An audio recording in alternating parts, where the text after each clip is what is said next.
Hi everyone, welcome back to another episode in our YouTube video series. This one is on shipping labels. So in our Shipping Smarter book that we released in 2021, we talk about shipping labels quite extensively in chapter 7, page 131. So this video is more about expanding on some of those issues that we discussed about labels and what sort of issues you can expect or experience when shipping if there are problems with the label. So we're talking about sortation codes and barcodes on labels, printer head and toner issues, and also what type of printers you can use, or the most widely used in the marketplace. So the first we're going to start with is sortation codes. Now in this example here, you'll see the sortation code is the numbers and the letters in the dark little box in the top right corner of that label. Now they're very important. So the carrier's scanners or a staff member in a depot will use that code to actually sort the item to its correct destination, and hopefully automatically, so that it's not a manual process if possible. So what we recommend is do not cover that code in any way with packaging tape or anything else, or cut it off. It is very important just to make sure that your goods get delivered on time and without any kind of issue. The next one is the barcode. Now, it's basically just as important as the delivery address on the label. So the barcode is used to track the goods. So the staff and the drivers will use their scanners to scan that barcode, and that allows transparency of where the goods are at any time. So that's for obviously them, the carrier, and also yourselves and your customers. So again, like the sortation code, we recommend you don't cover the barcode in any way, even with clear packaging tape. Even clear packaging tape, if you put it over the barcode, it can cause even minor little bubbles in the tape, or if there's dust or whatever on the label before you put the tape on, that'll obscure the barcode even slightly, which will cause issues with the carrier's scanners to be able to scan that barcode. So again, we recommend just making sure that barcode is clearly visible when you dispatch the goods.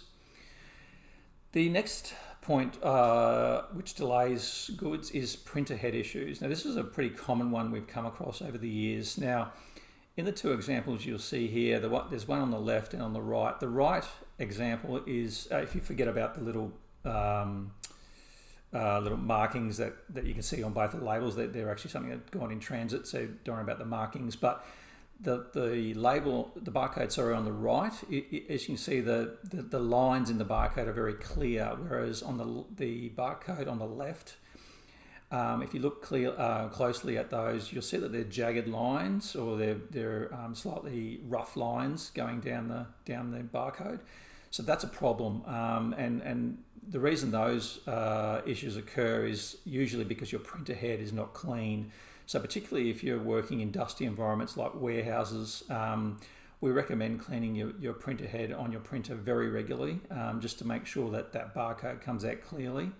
And again, so the carrier scanners can scan those barcodes and track, and so the goods can be picked up. In some cases, the drivers won't even pick up the goods if they can't scan the barcode.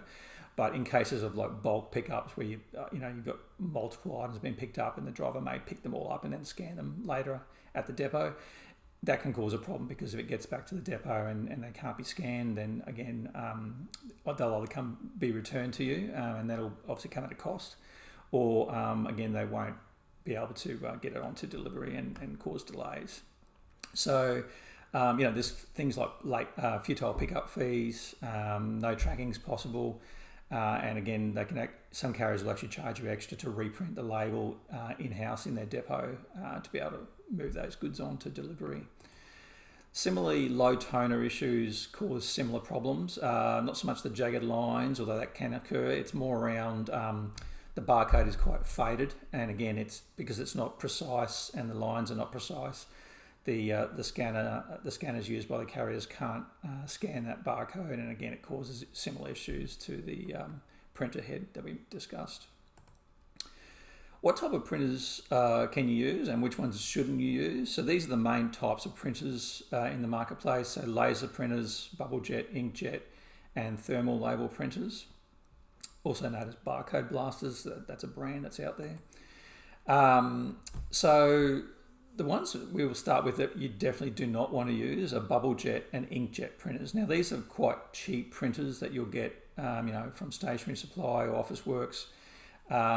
We definitely recommend not using them because the ink can run on the label. So even if it gets wet slightly, a little bit of moisture on that barcode or on that address, the delivery address on the label, the ink will run, it will smudge, and it's quite often unreadable. So that will obviously cause things like delays with delivery, extra cost to rectify the issue, and obviously a bad experience for your customer as well. In some cases, it can mean loss of goods if the ink runs really badly and the carrier just can't figure out whose goods they are.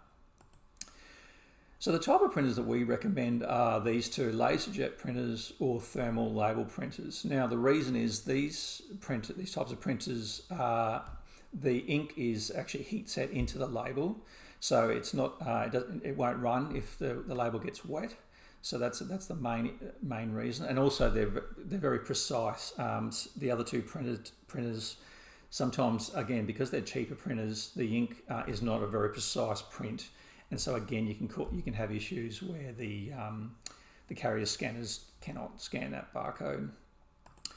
So with the two printers that we recommend, the laser and the thermal label printer, what type of labels can you print with those? So basically the laser printer is probably the slightly cheaper option again than the thermal label printer, depending on what type of laser printer you buy.